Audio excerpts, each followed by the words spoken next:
Y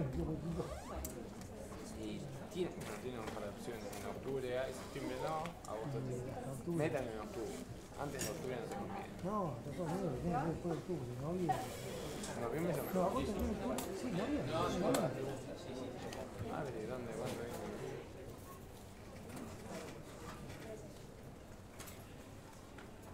Bueno, buenas tardes, bienvenidos a esta nueva clase del ciclo Pensamiento Político Argentino. Es un día un poco difícil, pero bueno, veo que hay gente con mucho interés en participar y que no nos detienen las contingencias climáticas del tiempo, así que mi presencia aquí se explica para mostrar el compromiso que tenemos con este ciclo. Por supuesto que agradecemos a la gente de la dirección académica, a Juan Francisco Ramos Mejía que nos acompaña, al doctor Justinian también, que son los directores académicos, y bueno, vamos a tener la presencia de el doctor Isidoro Ruiz Moreno, que nos va a hablar de este tema tan apasionante, de Juan Manuel de Rosa y Justo de Urquiza. Ahora lo van a presentar. Quería darles la bienvenida, desearles el compromiso de darle continuidad, vigencia permanente al ciclo, y bueno, sean todos muy bienvenidos y buenas tardes. Vamos a iniciar la segunda clase de este ciclo del pensamiento político argentino, tan apasionante y tan interesante para todos. Muchas gracias. Buenas tardes. Un honor para nosotros hoy contar con la presencia de Isidoro Ruiz Moreno. Es una autoridad para la materia que vamos a tratar hoy. Isidoro es abogado, doctor en Derecho y Ciencias Sociales por la Universidad de Buenos Aires, es miembro de las Academias Nacionales de Historia y de Ciencias Políticas, fue profesor titular de la UBA y de la Escuela Superior de Guerra, y director de la Maestría en Historia de la Guerra, autor de numerosos libros y publicaciones. Esto es lo más abreviado que puedo decir de Isidoro. Cuando me lo encontré el año pasado conversando sobre estas ideas de hacer cursos académicos sobre historia y política y pensamiento político, le digo: Isidoro, ¿quién es tu autor favorito en la historia argentina? Y sin dudarlo un minuto me dijo: Justo José de Urquiza.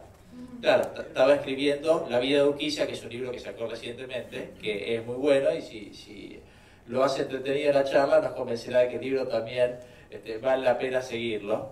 Autor también de otros libros, 1820-1852, La lucha por la Constitución, y muchos más. Isidoro, un placer. Dejamos Ante todo, muchas gracias por la invitación, muchas gracias por la presencia de ustedes, sobre todo en este día de lluvia. Vamos a hablar de la continuidad del pensamiento político argentino, porque la historia es cultura, pero no solamente es cultura, es también hacer justicia, es mostrar a los hombres del pasado en su dimensión pública y saber, en lo posible, no hay valores absolutos, quiénes merecen el dictado de próceres y quiénes no. La historia es muy polémica, por supuesto, nadie va a cambiar de opinión escuchando este tipo de disertaciones, pero la historia, cuando se cuenta, hace reflexionar sobre lo que uno sabe o lo que uno cree saber, y a veces se ratifica lo que uno ha pensado, y a veces se rectifica la opinión que tiene. ¿Por qué la historia? Parecería simple lo que digo, pero hay que reafirmarlo. Se hace en base a documentos, no la sensación que uno tiene. Hablamos de historia, hablamos del pasado. El pasado son hechos que no podemos modificar a nuestro gusto. Nos agrade o no, hay muchos episodios con los cuales estamos de desacuerdo. No podemos cambiarlo. Hay que relatarlos tal cual ocurrieron. cuando se habla del pensamiento político de los hombres, en este caso de Rosas y de Urquiza, lo que hay que hacer es ver que ellos mismos, lo que ellos mismos decían, lo que ellos mismos escribían.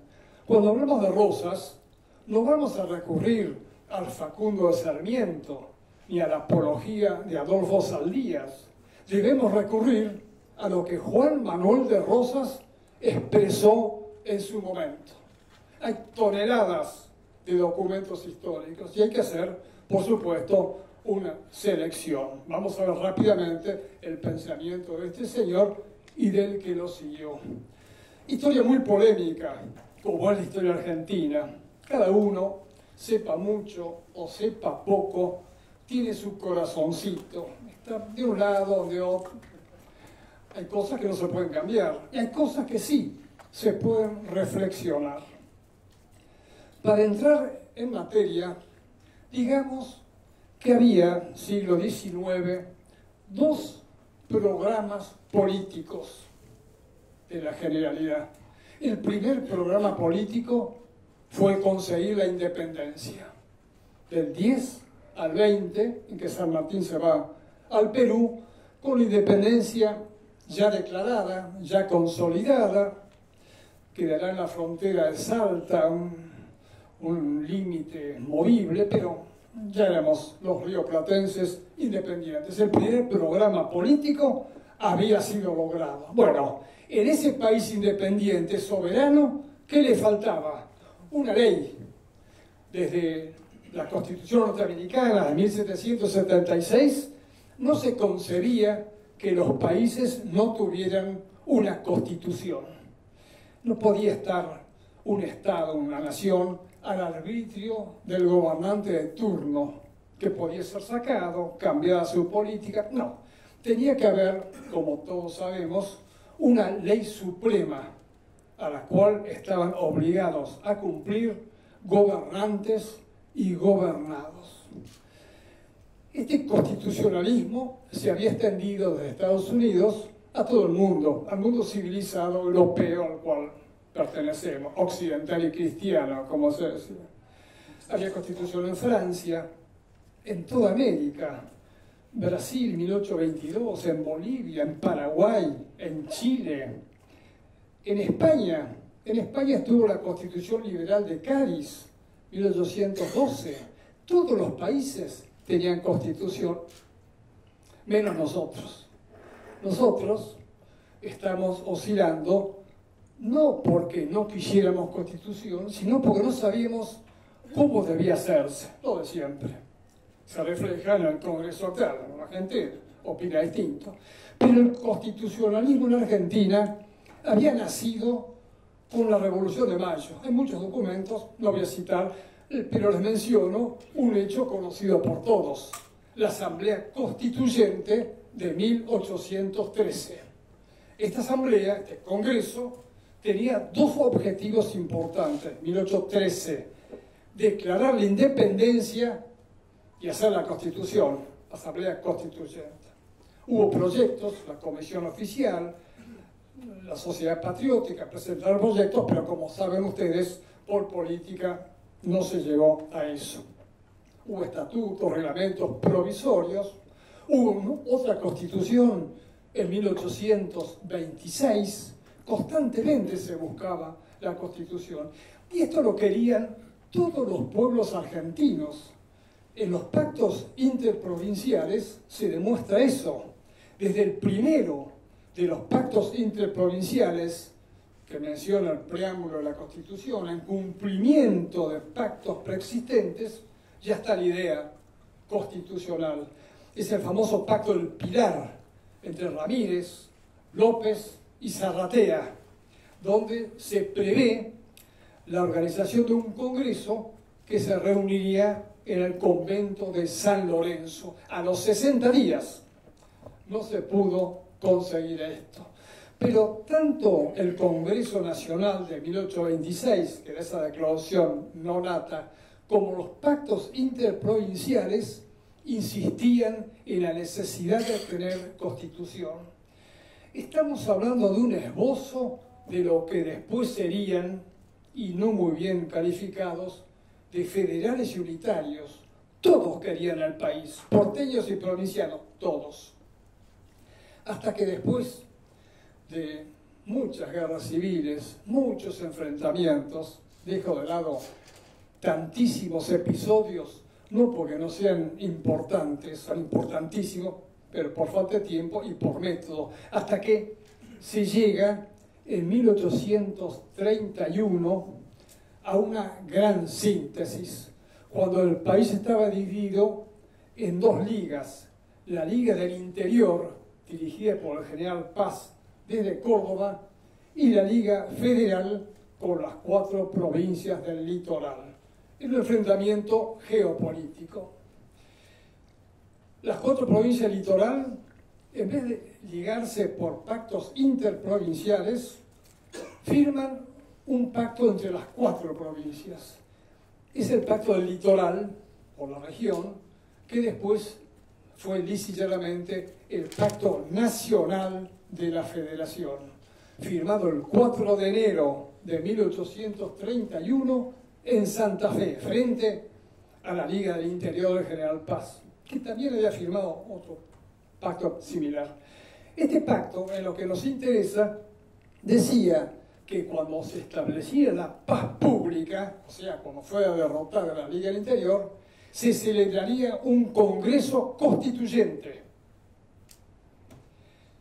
El general Paz fue boleado, como saben ustedes en la frontera del Tío, y todas las provincias del interior, las 10 provincias que giraban en torno a Córdoba, en lugar de formar un nuevo pacto, se alían al de Santa Fe, que es en consecuencia el pacto de las 14 provincias argentinas.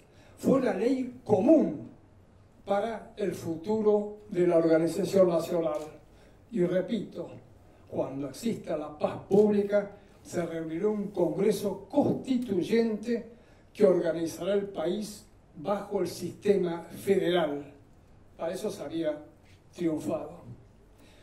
Este pacto federal constituyente no era una expresión de deseos, un lirismo, era una obligación legal.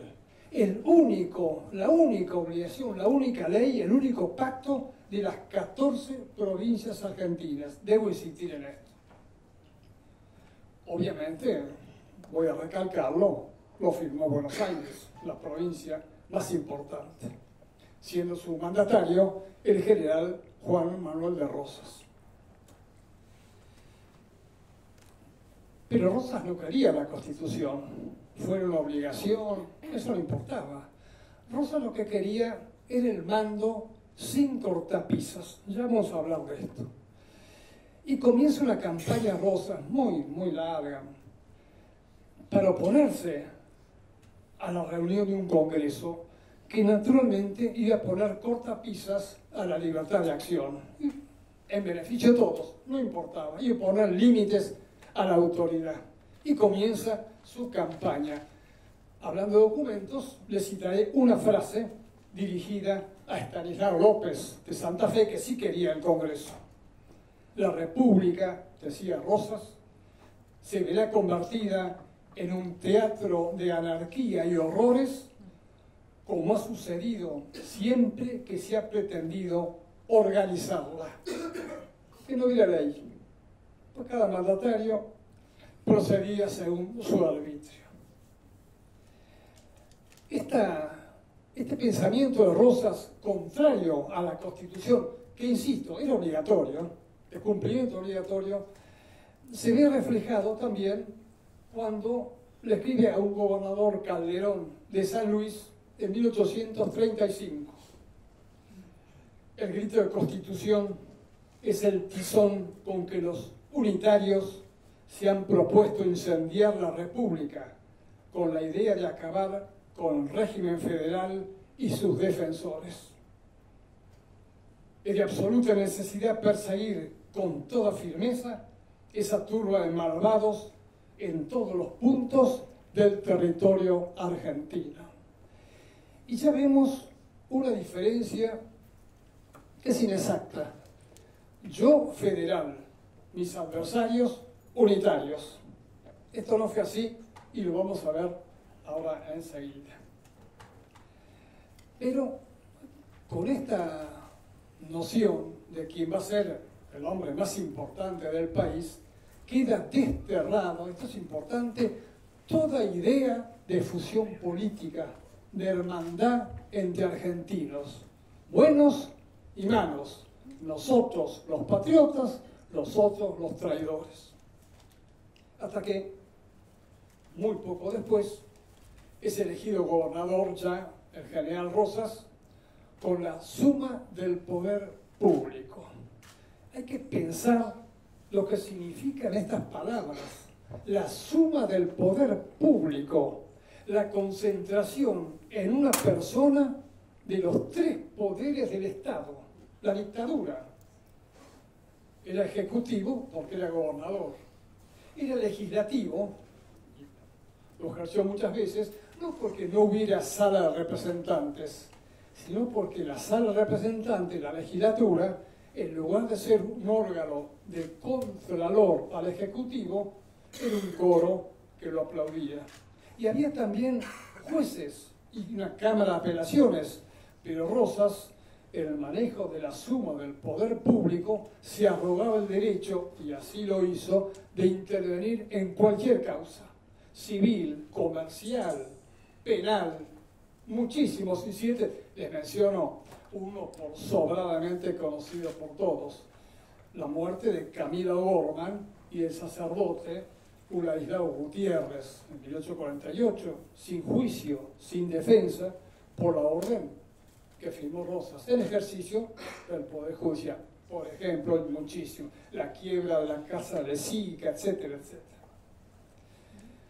El proceso a los asesinos de Quiroga también fue la última sentencia la que decidió Rosas. Bueno, cuando le dan la suma al poder público en marzo de 1835, ya no es un gobernador como los demás que tenían, lo que se confunde, facultades extraordinarias. Todos los gobernadores, desde 1820, tenían facultades extraordinarias por la época de caos que se vivía. Una cosa, facultades extraordinarias, que sería lo que hoy llamamos la función de dictar decretos leyes sin recurrir a la legislatura. Decretos leyes. Por cuestión que competía al poder legislativo. Suma del poder público es otra cosa. Es una autoridad sin límites, monstruosa, como la calificó el mismo Saldías. Bueno, como ya no había enemigos, porque habían sido exilados por las buenas o por las malas los antiguos hombres que siguieron a Lavalle, los unitarios de 1828 que habían depuesto y muerto a Dorrego, y habían sido eliminados también los federales disidentes, los lomos negros de Balcarce en el 33, Rosas se podía dar el lujo de hablar francamente, abiertamente, porque no había ningún tipo de oposición. Y emitió una proclama, publicada en el órgano oficial del régimen, la Gaceta Mercantil, que contiene estos conceptos. El cúmulo de males que agobia a nuestra amada patria tiene por culpables a los enemigos del régimen, ha disuelto la sociedad y presentado en triunfo la alevosía y perfidia. La experiencia de todos los siglos nos enseña que el remedio de estos males no puede sujetarse a formas, y que su explicación debe ser pronta y expedita. Que de esa raza de monstruos no quede uno entre nosotros, y que su persecución sea tan tenaz y vigorosa que sirva de terror y espanto a los demás que puedan venir en adelante. No os arredre, decía el gobernador Rosas, ninguna clase de peligros, ni el temor de errar en los medios que adoptemos para perseguirlos. Esta es la doctrina oficial expresada por el general Juan Manuel de Rosas. Todos sabemos que la época de Rosas fue muy dura, pero leyendo estos documentos emanados del mismo, uno se da cuenta de lo que hay atrás de esto, la persecución tenaz y vigorosa que sirva de espanto sin sujetarse a formas, porque eso, desgraciadamente, fue llevado a la práctica, desgraciadamente. ¿Cuál es el remedio?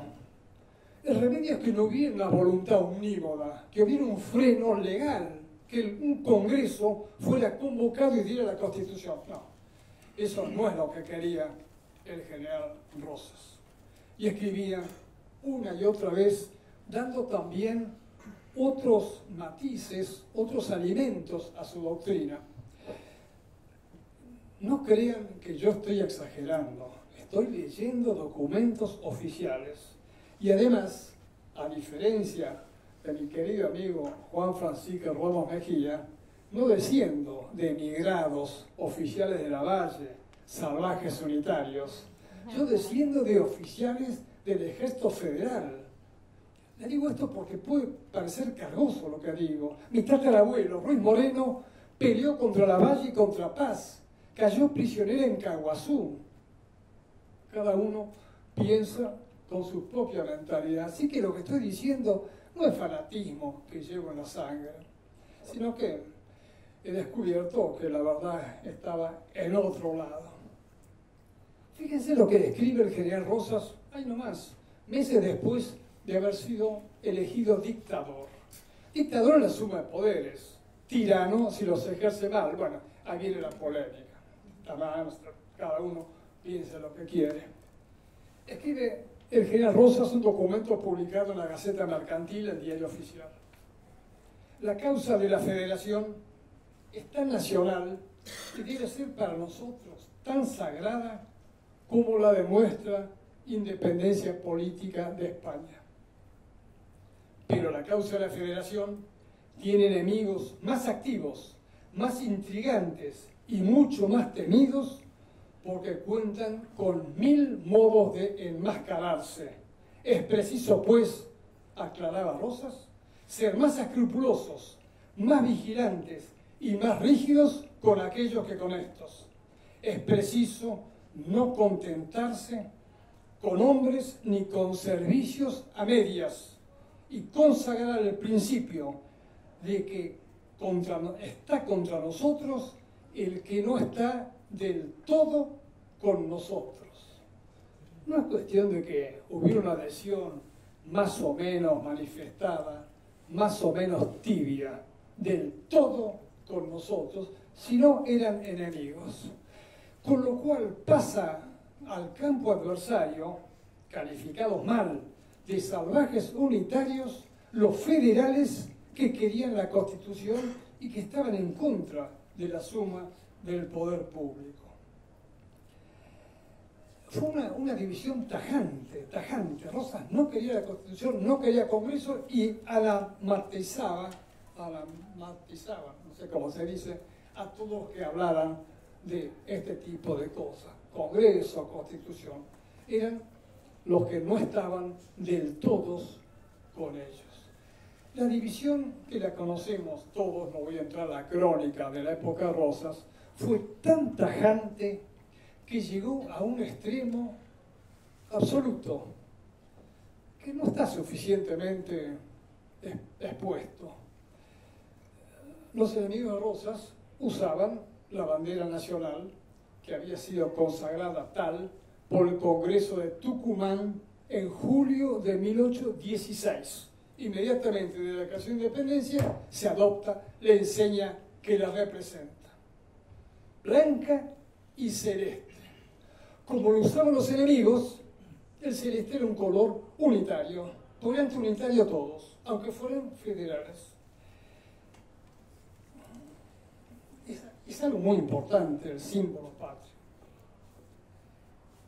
En el año 1835 le escribe Felipe Arana, que era, en el año 33, que era ministro de Rosas, diciéndole que su mujer, Casiana Belausti de Arana, presidente de la Sociedad de Beneficencia, había prohibido a las escuelas, a los niños de las escuelas, que usaran la escarapela celeste y blanca.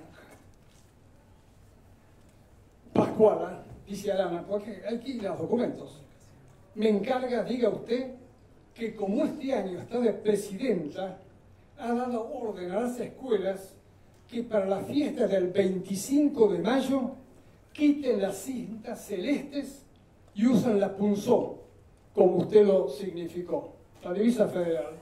Rosa le contesta, cartas rosas. ¿Sirve usted manifestar a mi señora doña Pascuala cuánta ha sido mi complacencia al saber que había privado el uso de la cinta celeste en los premios del 25 de mayo?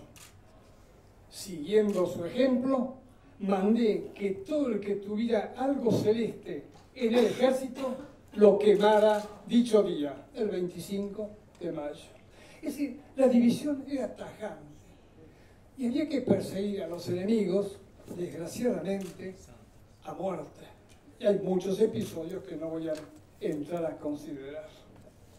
No solamente la escarapela fue barrida, también la bandera. En 1836, el gobernador Rosas le escribe al coronel Vicente González, el famoso Carancho del Monte, he entregado al coronel una hermosa bandera que debe remitir a usted en primera oportunidad con el correspondiente oficio. Esto es para los días de celebridad en ese punto. Sus colores son blanco y azul oscuro, con un sol colorado en el centro y en los extremos el gorro punzó de la libertad. Esta es la bandera nacional por la ley vigente. Blanca y celeste quedaba desterrada. Y estaba en boga, como todos sabemos, el color colorado, exageradamente usado, quizá para ocultar el unitarismo que estaba refluyendo en la persona de Rosas. En un principio, la famosa divisa federal era una escarapela redonda con las palabras, con las letras F o M, Federación o Muerte, que después fue una muestra de adhesión al régimen. La usaban todos, por decreto, militares, civiles, sacerdotes, chicos, mujeres, y guay del que no lo usara. Pero las tiranías, usemos la palabra sin miedo, las tiranías no dependen de un solo tipo malo que persigue a todos con un látigo en la mano. Dependen las tiranías de los tiranizados, del pueblo que les presta acatamiento y que a veces exagera las muestras de adhesión. Acá tengo, ya que estamos, obligatoria, ojo, salir a la calle sin esto. El retrato de Rosas es un facsímil y el escudito F o M. Pero los tipos no querían F, querían distinguirse. Si uno pintaba su puerta de calle de Colorado, el tipo del frente pintaba toda la fachada de Colorado y el otro pintaba, qué sé yo, cualquier cosa. Y entonces sigue la leyenda. Ahora son largas, eran enormes, están en los museos. ¡Vivan los federales! ¡Mueren los salvajes! Pero era poco. ¡Mueren los salvajes, asquerosos, inmundos, unitarios! No era cuestión de quedarse atrás, había que dar sensación y testimonio de adhesión al régimen. Esto se tradujo, desgraciadamente, en las muertes a los opositores y no voy a entrar en esto. Si quieren les paso esto para que lo vean, si me la devuelven, porque si la quieren, acá está, pero que vuelva después. La chica la va a usar en el pelo. Como usaban las mujeres. Y bueno, había episodios, no importa. No bastaba al general Rosas la suma del poder público de que gozaba en Buenos Aires. Ojo, son provincias separadas y más o menos en los papeles soberanas. No había soberanía porque las provincias estaban muy débiles, con poca gente, sin comercio, sin industria, estaban cada vez más sometidas a Buenos Aires. Y Rosas, que se decía federal, que se agarra con los colores de ostentación de pertenecer a un régimen, que ese es el fondo de lo que estoy diciendo, era el que personificó, fue el que personificó el más agudo unitarismo de la República Argentina, de la historia patria. Esto ya no lo discute nadie, aunque lo defiendan, nadie puede decir que era federal una persona que se negaba a que la ley suprema argentina fuera federal, reuniendo el Congreso. Y hay un caso, entre los muchos que podía aducir para mostrar que Rosas no era federal, que se arrogó el derecho o la posibilidad de reconocer o desconocer a los gobiernos de provincia. Cuando era elegido, hay tantos casos, un mandatario en Salta, en San Juan, lo consultaba Rosas, la legislatura. Puede ser gobernador porque es patriota federal, es un salvaje unitario, debe ser depuesto. Hay muchísimos casos, Tucumán, Salta, Córdoba, Santa Fe, muchísimos casos que no voy a entrar a considerar. Con lo cual, el federalismo como sistema quedaba barrido por su base, porque las provincias no podían elegir sus propios mandatarios.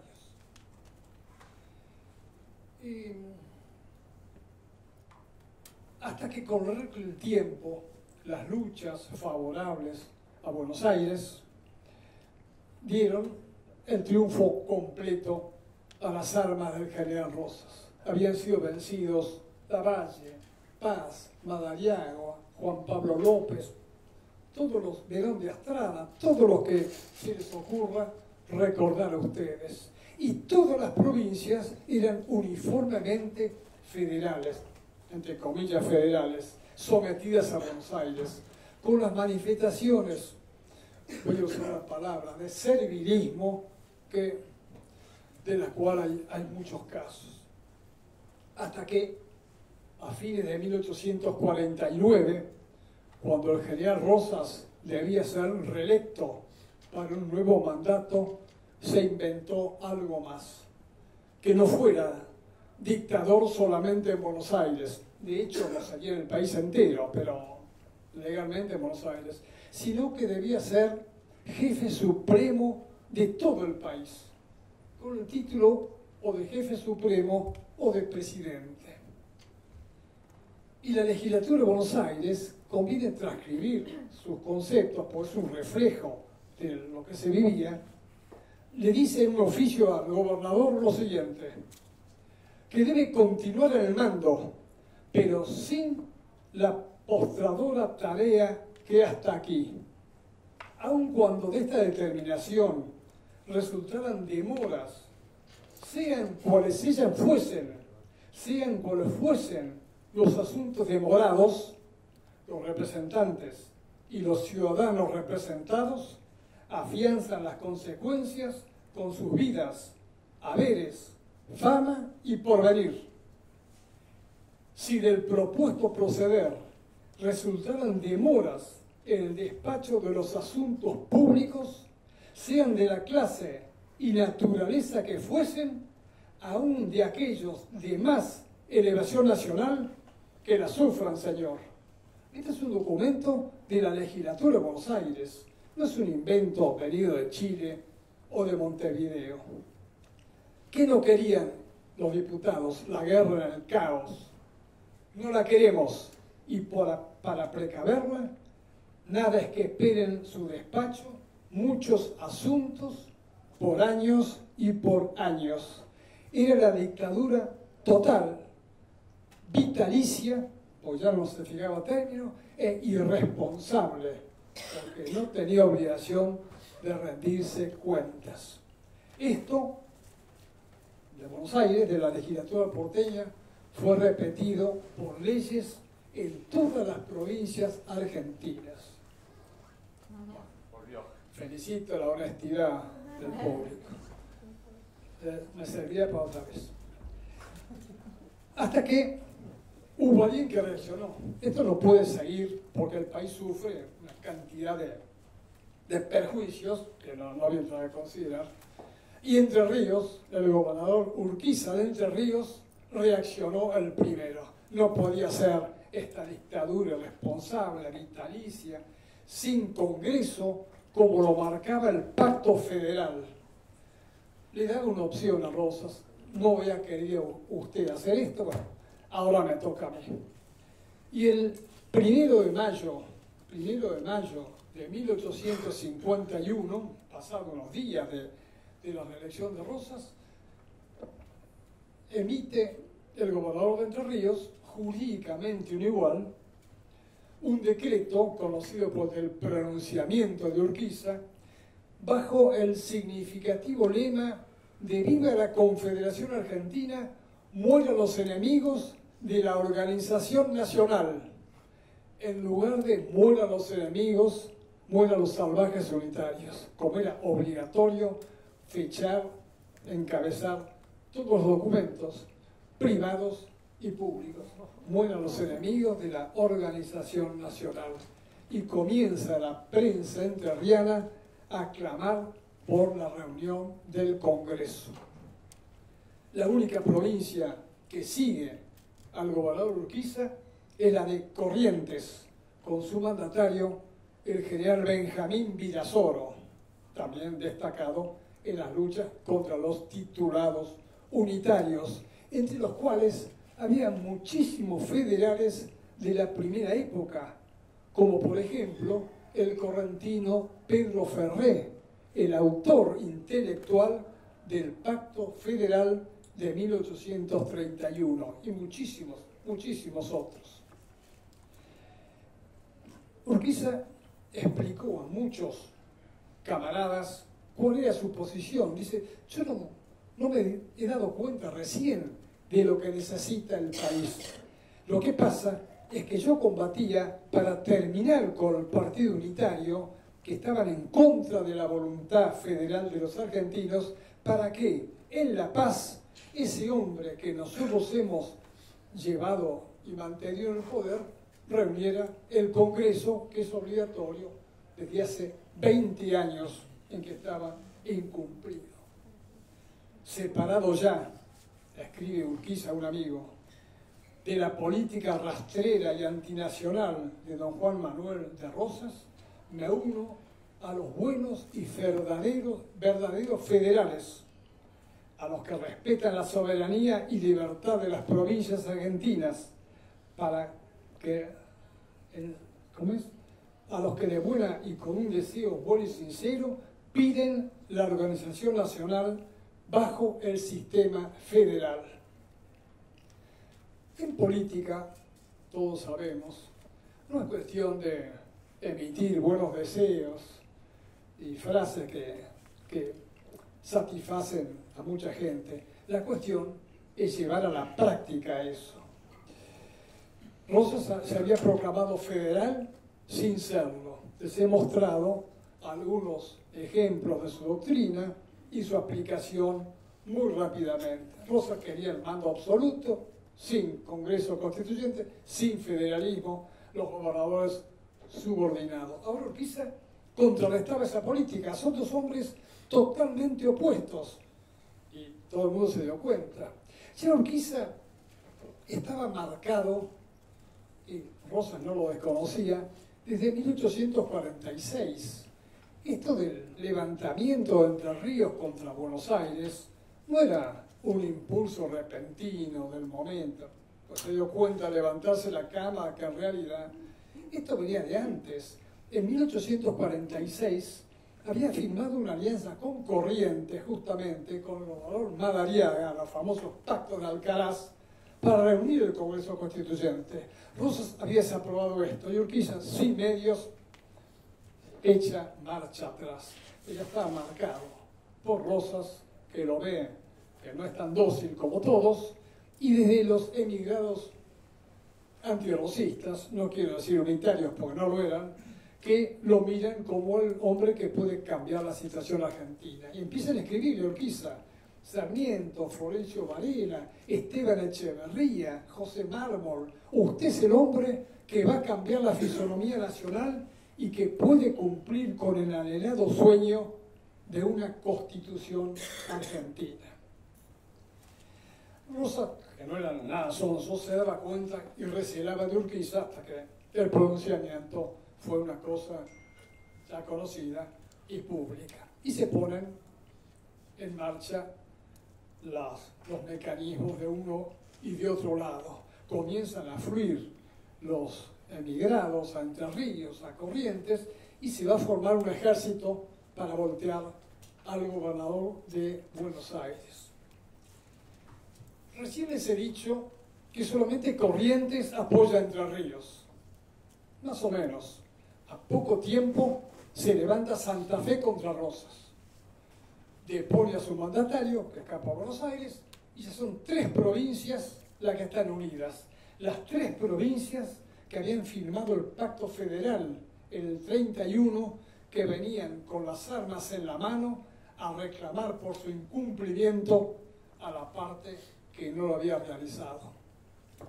Y el interior, Rosas inmediatamente habla del salvaje unitario Urquiza, y las provincias del interior le contestan mensajes de adhesión cargados de insultos a Rosas y de loas al gobernador, insultos a Urquiza, perdón, y de loas al gobernador de Buenos Aires.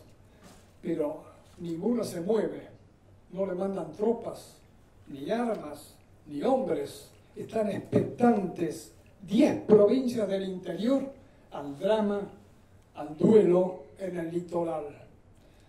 O sea que la campaña de Caseros, en una de las muchas síntesis que puede decirse, fueron 13 provincias contra una.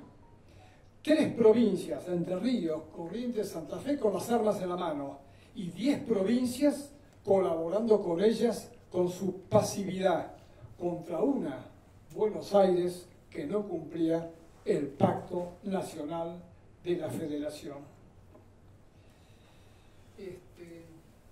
Tenía algo para leer. Bueno. Hay muchos documentos, paso por alto para no cansarlos, de uno y de otro lado. Los insultos de un lado, de otro lado.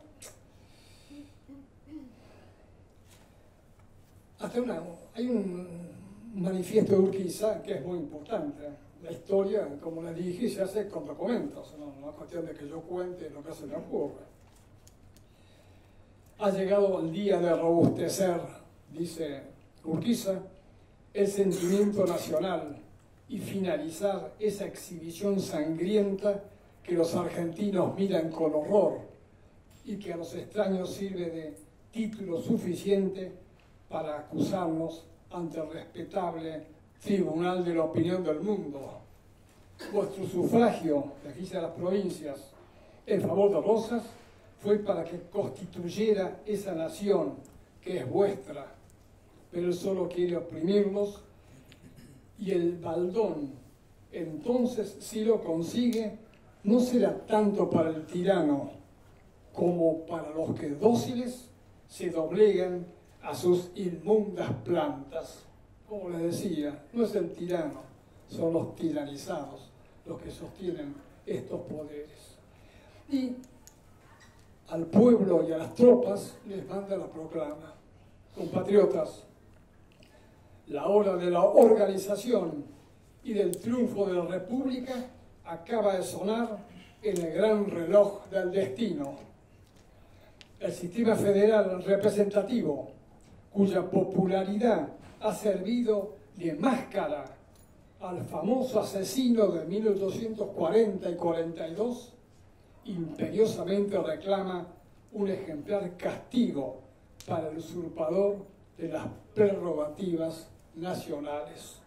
Estaban fijadas claramente 2 posturas distintas: la persecución a media Argentina por no estar de acuerdo con el mandatario de Buenos Aires, y el deseo de unir a la familia argentina y realizar finalmente el voto del Pacto Federal que todas las provincias habían dicho que debía ser acatado. No omitiré, insistía Urquiza, ninguna clase de sacrificios a fin de que no queden defraudadas las esperanzas de los compatriotas que desean ver constituida nuestra patria y regida por leyes liberales. Hay muchos documentos, muchas cartas, muchas proclamas en el mismo sentido que voy a omitir. La campaña Caseros termina, la campaña militar, perdón, termina en Caseros, acá cerca, a 1 hora de Buenos Aires, terrenos hoy del Colegio Militar, que vale la pena ir a visitar en este mini turismo que debemos hacer nosotros. Termina en Caseros con la derrota de Rosas, que no era militar, era estanciero primero, burócrata después, era brigadier, se escapó del campo en los comienzos de la batalla y después se fue a Inglaterra, como todos sabemos. Este colegio, este terreno de la batalla de Caseros, se los recomiendo, pues está muy cerca, en poder del dominio del colegio militar, y por un milagro de la divina providencia, quizá porque es del Estado, conserva los edificios de la época. Es muy evocativo. Está el campo de batalla, está la casita de Caseros, que era una estancia, una estanzuela en aquella época de la familia Pereira, donde fue un elemento de defensa de las tropas de Rosas, un baluarte, y está el famoso palomar, enorme, inmenso palomar en 3 círculos, 3 pisos de círculos, además chico, que era la línea defensiva de Rosas que atacó Urquiza viniendo desde el hoy aeródromo El Palomar, cosa más disparate que se llama El Palomar. El Palomar es un edificio para palomas, tenía que llamarse, no sé, Casero, la localidad. Pero bueno, ya lo vamos a cambiar algún día con la ayuda de los senadores nacionales. El Palomar, eso que no se grabe. Bueno, se escapó Rosas, el poder está céfalo, y Buenos Aires, la ciudad sede del poder de esa dictadura, de esa tiranía, le manda a Urquiza una delegación. Vean, no nos ataque porque no nos vamos a defender. Y Urquiza les contesta dando una primera señal de que sus proclamas de fusión de los partidos, olvido de lo pasado, iba a ser cumplida, iba a ser auténtica. Yo no veo en los porteños enemigos desaparecidos Rosas. Los argentinos somos todos hermanos. Y en lugar de tomar el poder de la ciudad enemiga, designa a un patricio porteño, Vicente López y Planes, como gobernador de Buenos Aires. No iba a tomar como botín de guerra a la provincia. Y ahí comienza una serie de proclamas y manifestaciones llamando a los emigrados. Es unos raros momentos, raros, muy cortos, de fusión de los partidos. Vuelven las familias a unirse. Llegan los emigrados de Chile, de Montevideo, se juntan hermanos, padres e hijos que habían estado en filas distintas. Se restablece la libertad de opinión. Surge la libertad de prensa. Se realizan elecciones para la legislatura, no por supuesto la Rosa que la había acompañado, y comienza un nuevo periodo que todo el mundo se da cuenta, y las loas al Libertador, padre de la patria, van a besarle la mano a Palermo. Y comienza entonces, por un lado la libertad, por otro lado la organización. Urquiza, en San Nicolás de los Arroyos, reúne a los gobernadores. Cosas que vemos todos los días hoy, que se reúnen los gobernadores. Es la primera vez que ocurría esto. Todos los mandatarios argentinos, todos, algunos mandaron 2 o 3 adhesiones después, se reúnen en una misma mesa y se ven las caras y el tono de voz y firman el acuerdo de San Nicolás, o de San Nicolás de los Arroyos, donde hay un museo muy lindo también, el 31 de mayo de 1852, a 3 meses de Caseros. Los plazos son rápidos, porque se ha perdido mucho tiempo. diciendo cómo debe ser el Congreso Constituyente, que se va a reunir en Santa Fe, donde se había reunido el Pacto Federal 20 años atrás sin ser cumplido. Todo muy lindo, pero había gente que no estaba de acuerdo con esto, que eran algunos porteños, no digo todos, por supuesto que no todos, pero el grupo dominante de Buenos Aires, encabezados por Valentín Alsina y seguidos por muchos, Obligado, Mitre, etc., está en contra. Buenos Aires no quiere perder sus prerrogativas. El puerto es para la provincia, no el puerto es nacional, como después fue y está en la Constitución. Y comenzó una campaña contra el Libertador, presentado como el nuevo Rosas. Urquiza siguió adelante, como saben ustedes, se reunió el Congreso Constituyente en Santa Fe, pese a que Buenos Aires se había levantado en armas y atacado Entre Ríos y tratado de atacar Santa Fe para impedir la reunión y la ejecución del Pacto Federal. Bueno, así son las cosas. Era Buenos Aires con Rosas o sin Rosas la que estaba en contra de la organización federal. Urquiza inaugura el Congreso Constituyente. Aprovechad, augustos representantes, las lecciones de nuestra historia y dictad una constitución que haga imposible para en adelante la anarquía y el despotismo. Ambos monstruos nos han devorado. Uno nos ha llenado de sangre y el otro de sangre y de vergüenza. Todos sabemos que pese a los obstáculos que no entran a referir, al año, el 1 de mayo de 1853, el Congreso en Santa Fe sanciona la Constitución, que es promulgada por Urquiza el 25 de mayo, para fijarla en la fecha patria que unía a los argentinos, y dispone Urquiza que sea jurada la Constitución el 9 de julio de 1853. Desde ese momento, Argentina comenzó a ser un Estado de Derecho. Ya había una norma obligatoria para todos, como sabemos. Y comenzó la etapa de la organización nacional, una nueva etapa preconstituyente, ahora organizada, con un rótulo con el cual termino estas pocas palabras. Desde entonces, desde la Constitución del 53, ojo con esto, Argentina dejó de ser Confederación Argentina, como se sigue llamándola. Ya no era una confederación de provincias que delegaban poderes, ahora era un Estado federal como lo es ahora en el año 2018.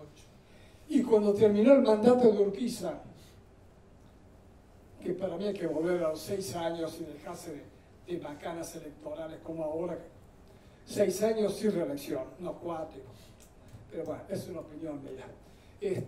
A los 6 años, 1860, 54-60, Urquiza deja de ser presidente y da un ejemplo más de que vivíamos en una república eligiendo al sucesor en la primera magistratura. Y con estas pocas modestas palabras he tratado de marcarles 2 hombres que dirigieron la política argentina durante largo tiempo, Rosas y Urquiza, un hombre que no quería la Constitución, que dividió a los argentinos a muerte, y un hombre que restableció o estableció la ley y trató de fusionar el alma nacional.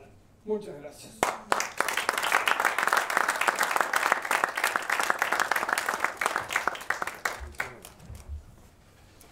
Muchas gracias por la exposición, Isidoro, excelente. Se nota que tu aprecio por la figura de Juan Manuel de Rosas en todos los gestos. Bueno, abrimos las preguntas.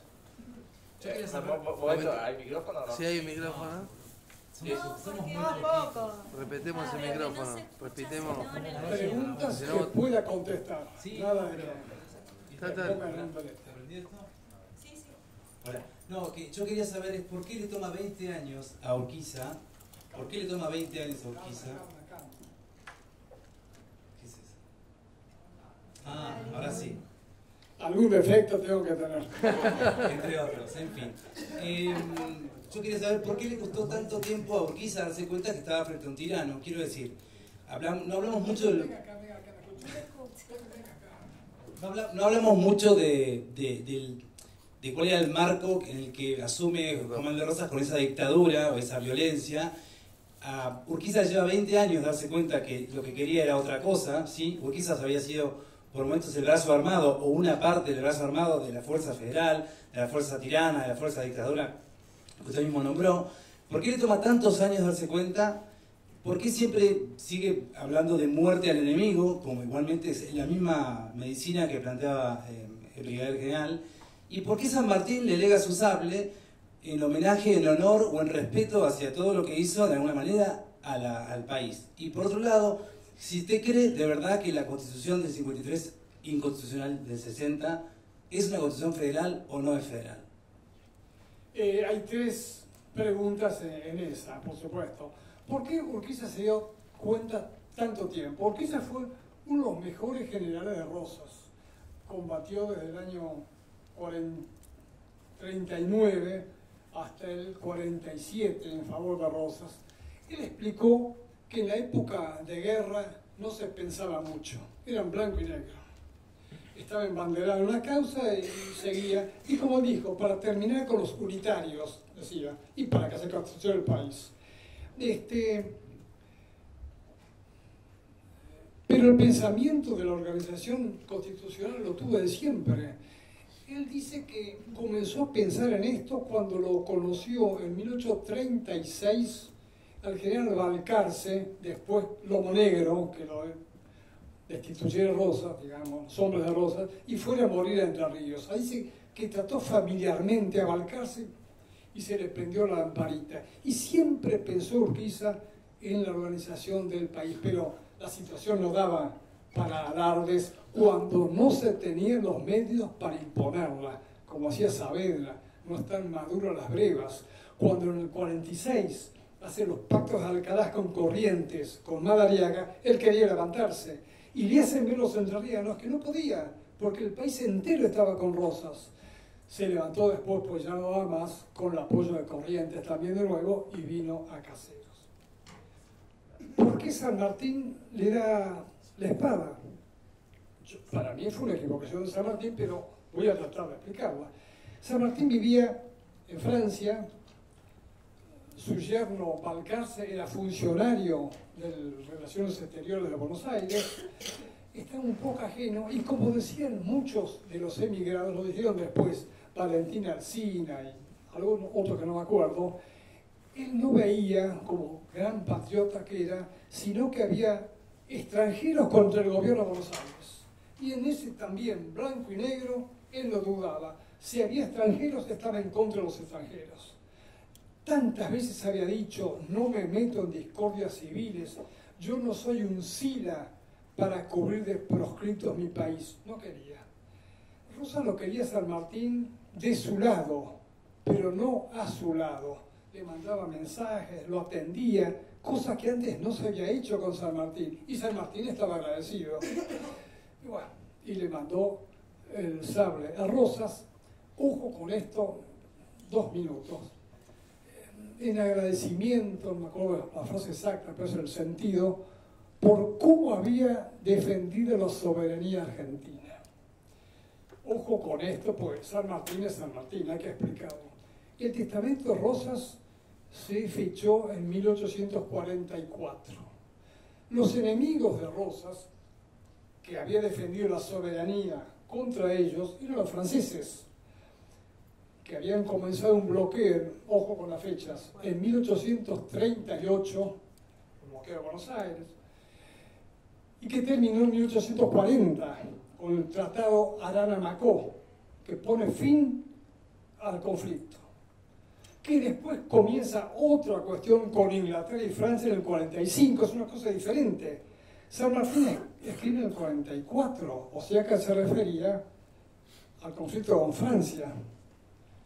¿Por qué había sido este conflicto? Y es importante también. Había comenzado como una cuestión provincial, porque los extranjeros en Buenos Aires estaban obligados a enrolarse en las milicias en caso de apuros del gobierno, que les daban, en la época de paz, servicios serenos, etcétera, etcétera. Y entonces, ante la amenaza de Lavalle, se enrolan a la fuerza los franceses, menos los ingleses, que habían firmado el famoso tratado en 1825, que los exceptó por el servicio militar. Los tipos miraban que los inmigrantes venían a trabajar, no a meterse en las guerras civiles. Pero los franceses, bueno, empiezan a marcar el paso en el ejército. Entonces Francia reclama, yo quiero ser como los ingleses. Y también había una cuestión de algunos franceses detenidos sin proceso, el más famoso de los cuales era César Hipólito Bacle, el gran dibujante de escenas, de próceres. Estaba preso sin... Entonces Francia reclama dos cuestiones al gobierno de la provincia. Ojo, era una confederación, no había autoridades nacionales. Esto es muy importante, eran de Buenos Aires. Estanislao López estaba por hacer la paz con Francia cuando muere. Es un conflicto de Buenos Aires, del ejército y de la justicia. Liberen a los franceses y sométanlos a procesos. Si son los malandrines, que un juez los condene, pero no podían estar sin sentencia. Y Rosas, en el 40, cuando viene Lavalle a las puertas de Buenos Aires, llega hasta Merlo, ahí se veían las cúpulas de las iglesias, los que iban a caballo adelante. Rosas hace la paz con Francia, a cambio que Francia deje de apoyar con equipos a Lavalle, y le concede a Francia todo lo que antes le había negado en defensa de la soberanía, exención del servicio militar y proceso a los franceses. Todo lo que los franceses ¿Qué sabía San Martín de todos estos detalles? Él vio que había franceses contra Buenos Aires y chao. Esa es la explicación con datos y con fechas de lo que para mí es la equivocación de San Martín, falta de información. Y la tercera pregunta... Es si de verdad creía que la Constitución del 53... Es que si... No, 08. Si de verdad creía que la Constitución del 53-60 era una Constitución federal o no. Sí. Empecemos por corregir a mi amable amigo. No hay Constitución del 53-60. Hay Constitución del 53. Hubo un solo Congreso Constituyente y una sola Constitución. Después hubo convenciones reformadoras que no fueron una nueva Constitución, por eso podía cambiar la Constitución, retoques. Si fue federal, sí fue federal. Lo explican los artículos cómo se eligen los gobernadores, el respeto que tiene que haber las provincias, el mantenimiento, por ejemplo, de la enseñanza pública, etcétera, etcétera. El derecho de intervención, que es muy limitado, facultad del Congreso, salvo cuando el Congreso no está en sesiones, es una Constitución que unía las dos grandes tendencias. Era federal, porque defendía las provincias del gobierno central, y era liberal porque defendía a los hombres de la autoridad, artículo 14, la libertad de prensa, tal. Así que sí, yo creo que era federal, lo dicen todos los constitucionalistas.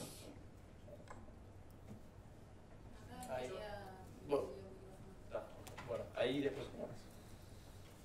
Yo le quería preguntar por la construcción política de tanto de Juan Manuel de Rosas como de Justo José de Urquiza, en un aspecto que me parece clave y que quizás sea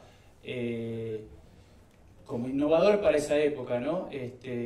Y sobre todo el apoyo en las masas populares, digamos, ¿no? O sea, no en las clases patricias, sino digamos, una búsqueda deliberada, digamos, de encontrar su base de poder en lo que en esa época se conocía como la chusma.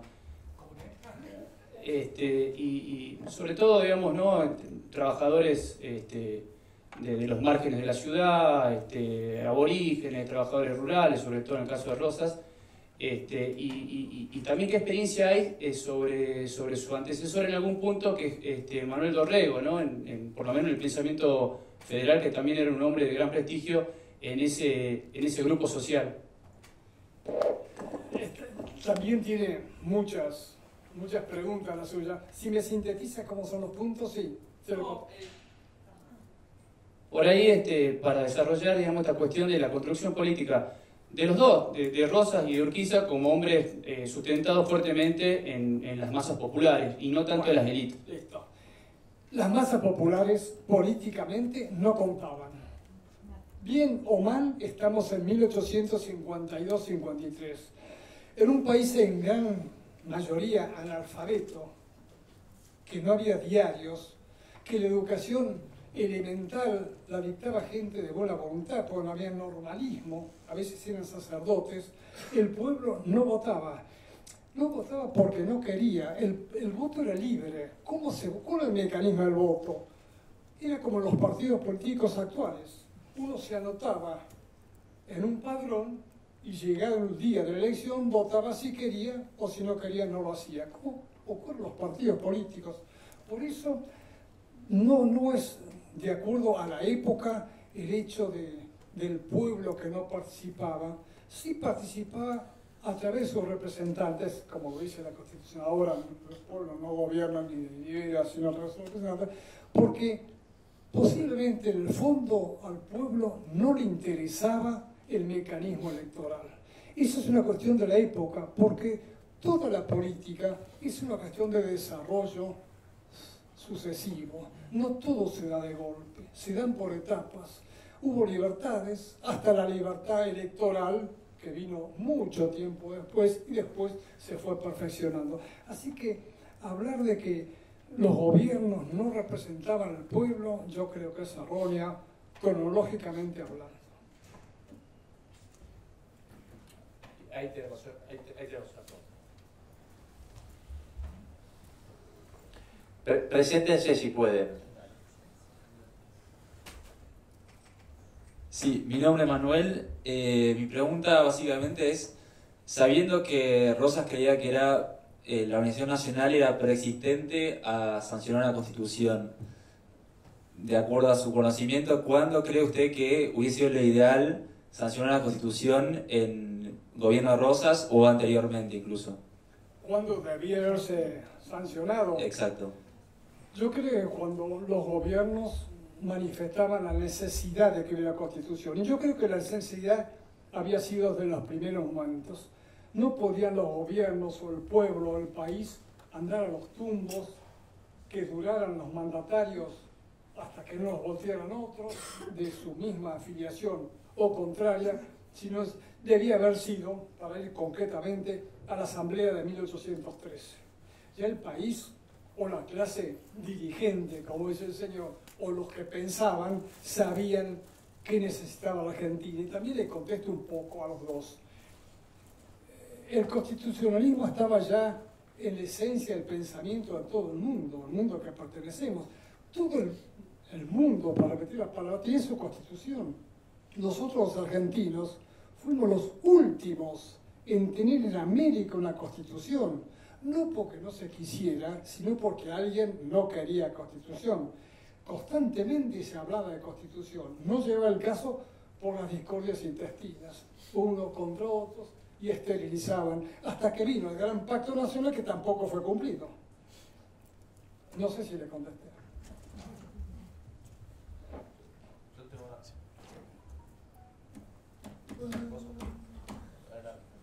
Bueno, aprovechando que usted estudió profundamente esta etapa de la historia, yo aprovecharía para preguntarle si tuviéramos que elegir una enseñanza, un legado que esta experiencia histórica de Rosas y Urquiza le dejan a la Argentina de hoy, que podría ser útil para la Argentina de hoy, ¿qué podría ser? Está muy bien para cerrar esta toma de examen, pues ya examen, yo ahora tomo examen y no lo rindo.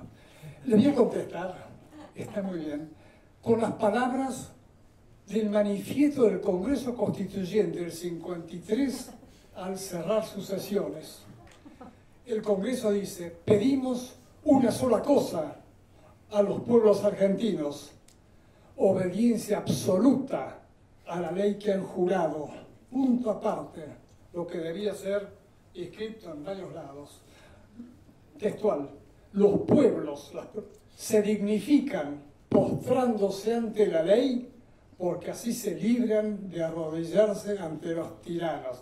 fantástica, y lo repito, los pueblos se dignifican postrándose ante la ley, porque así se libran de arrodillarse ante los tiranos.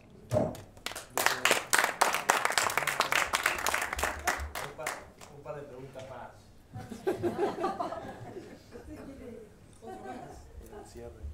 Buenas tardes. No, yo quería hacer un comentario. Me parece que descontextualizar a Rosas temporalmente, de acuerdo a la época en que él vivió, pretendiendo que sea un eximio republicano, cuando no había pasado un año que había sido fusilado Dorrego. Rosas fue gobernador de la provincia de Buenos Aires a cargo de las relaciones exteriores. Me parece que traer alguna correspondencia epistolar de Rosas y ponerlo en un lugar como lo ha puesto una parte de la historia, como el máximo dictador y tirano, deja de lado algunas cuestiones como históricas, como el bloqueo que sufrió la Confederación Argentina, que no fue nombrado acá, de parte de las dos mayores potencias de ese momento, como fue Francia e Inglaterra, y después hablar de las atrocidades que se cometieron, teniendo en cuenta los enemigos que tenía Rosas en ese momento. Por otra parte, mencionar que él se va a Europa huyendo. Yo, la verdad, si hubiese sido Rosas, derrotado no me hubiese quedado ni 2 días, porque seguramente iba a ser fusilado. Era un hombre con recursos económicos, podía irse. También pretender que Rosas sea un demócrata me parece mucho.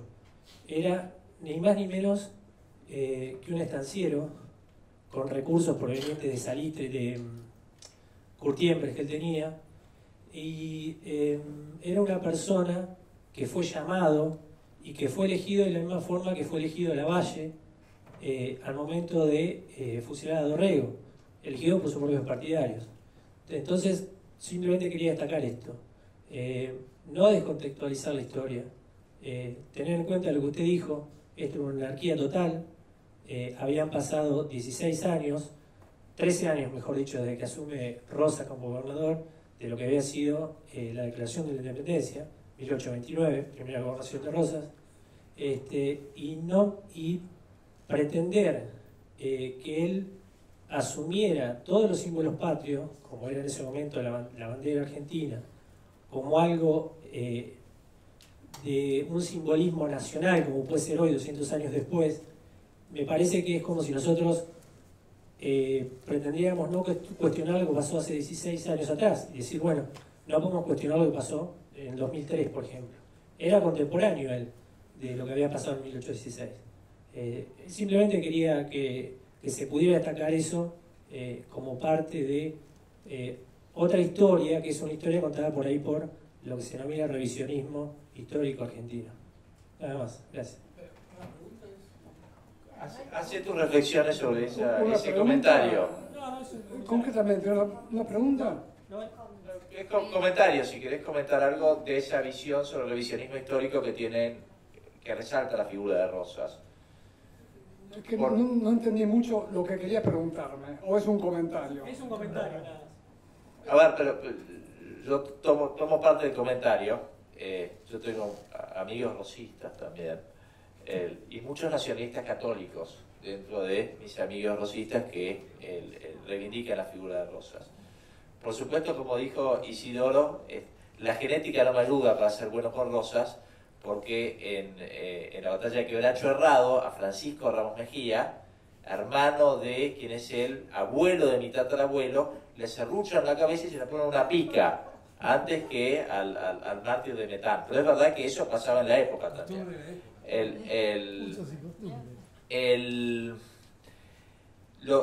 Un comentario sobre lo que decías vos recién, del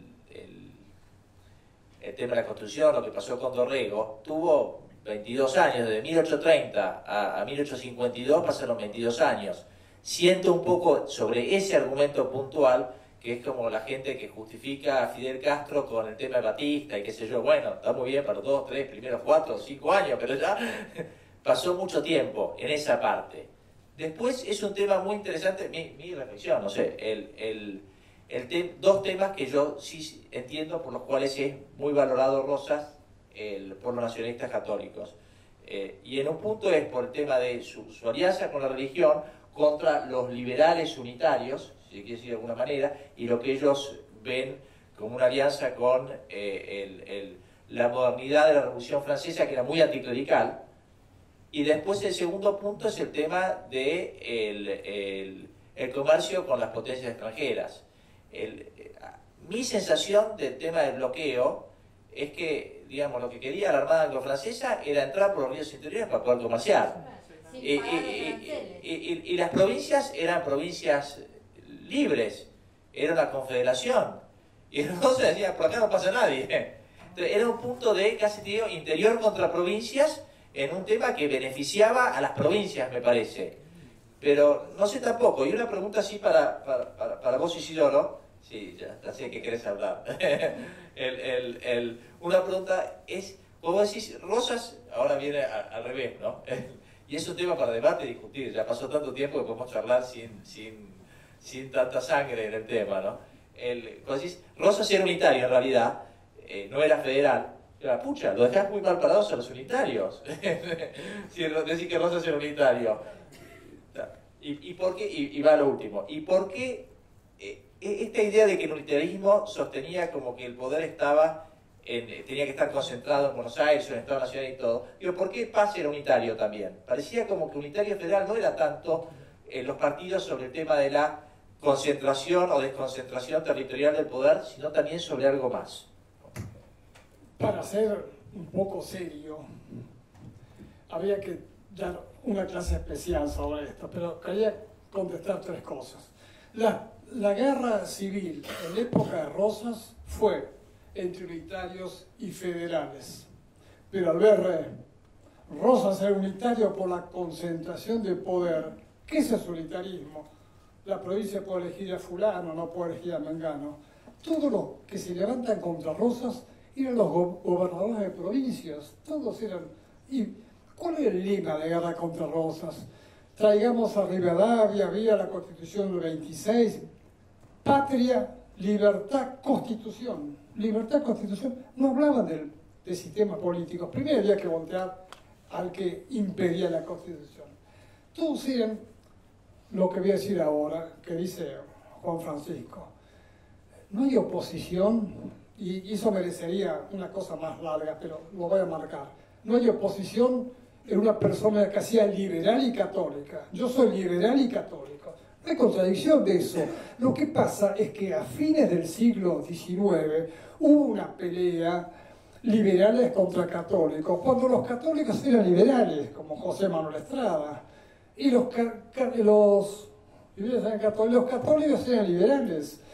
Yo creo que no hay contradicción. Voy a expresar algo. Un católico cree que el ser humano es hijo de Dios a su imagen y semejanza. Y un liberal cree que el hombre está frente al Estado, que es una construcción de los hombres para su beneficio. No es que el Estado es una máquina que los toma como empleados. Así que no hay contradicción entre liberalismo y catolicismo. Y después había otra cosa que no me acuerdo. Bueno.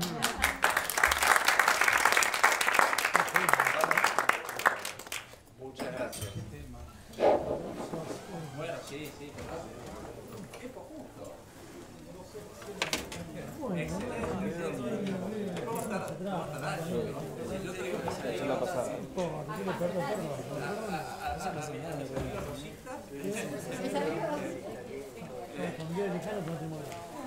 Excelente.